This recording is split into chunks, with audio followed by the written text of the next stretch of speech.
Did you guys want to know what Sora, Riku, and Kairi mean?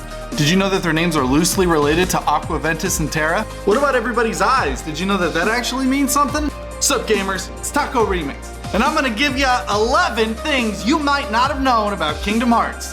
Number 1, the eye color in Kingdom Hearts actually dictates how close you are from light to darkness. Blue eyes in the Kingdom Hearts franchise means you use the power of light.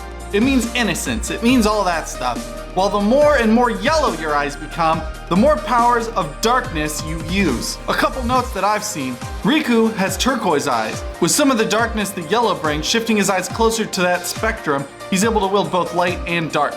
That's why his eyes are getting closer to green. Fun fact, Master Eraqus is the only one in the Kingdom Hearts franchise that has silver eyes. Terra-Xehanort, while under the effects of amnesia, actually has brown eyes. This is the only case where this has happened. Much like Eraqus' silver eyes, if you have an explanation for these, leave a comment explaining why. My thoughts are that the darkness is dormant inside, giving a muted yellow. Number 2. Sora, Kairi, and Riku means sky, earth, and sea respectively in Japanese. Namine means ocean wave, while Shion means tide. Not by coincidence, Aqua, Terra, and Ventus mean water, earth, and wind respectively. Interestingly enough, the Latin noun Vanitas, from the Latin adjective Venus, empty, means emptiness, futility, or worthlessness. The traditional Christian view being that earthly goods and pursuits are transient and worthless. Good God! Shion's real name is No I, kind of like No.I, and the I is an imaginary number. Shion's name was coined by Tomoko Kanemaki. I probably butchered that.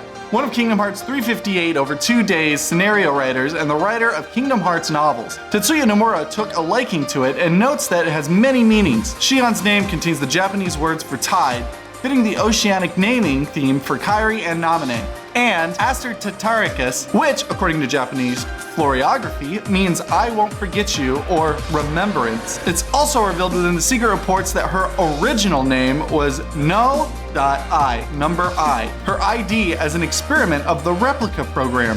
The I used here may have been in reference to imaginary numbers. It is also possible that this is a wordplay on the word ion, since this is No I backwards. This would make sense, since an ion is an incomplete particle, much like Shion. Number 4! Namine does not have an X in her name despite her being a nobody. Typically, a nobody has a name that is an anagram of their somebody's self, with a key or an X inside of it. More is explained in the Secret Ansem Report number 9 of Kingdom Hearts 2.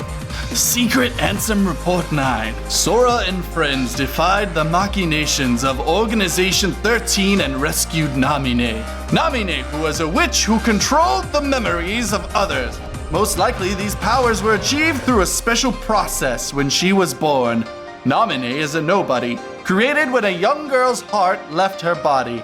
Yet she has no corresponding heartless. This is because the young girl in this case was a princess. Kairi, a resident of the Radiant Garden over which I had ruled, was one of the 7 princesses that uphold the realm of light.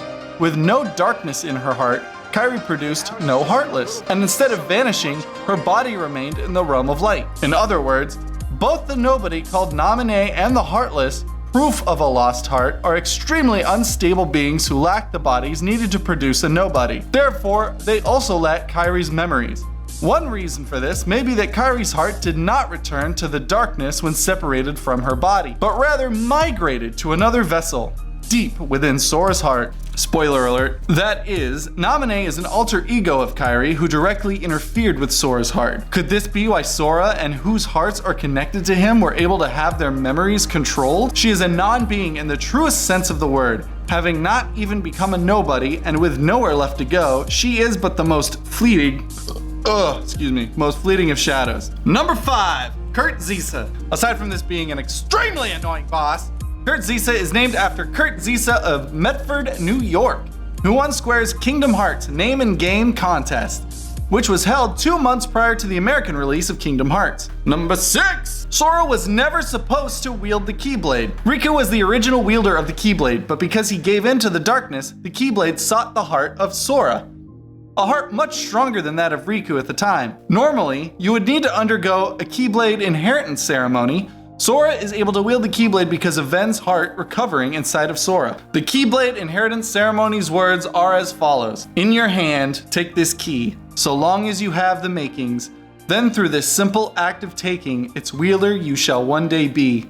And you will find me, friend. No ocean will contain you then, no more borders around or below or above, so long as you champion the ones you love.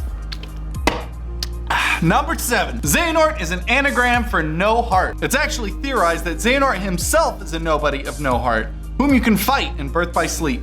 What's also interesting is that Eraqus is actually an anagram for square. Also, Yen Sid's name spelled backwards is Number 8.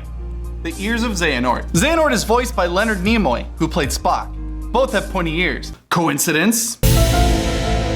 Yes. Xehanort's goal is to turn vessels into 12 other versions of himself. Take a look at the ears of each of those who have turned into Xehanort. You'll notice, aside from their eyes turning yellow, they have pointy ears. Number 9. Sora has the same color scheme as Mickey, at least in the original Kingdom Hearts. I mean, that's it. It's pretty cool. Number 10. Monstro is the only world without a keyhole. What's really funny is you can actually return to Monstro at the end of the game after Riku has become dark for a really, well, lazy looking cutscene. Wait, what are you? What? You don't remember your best friend? Liar! You're not Riku! You're not Riku! Stupid.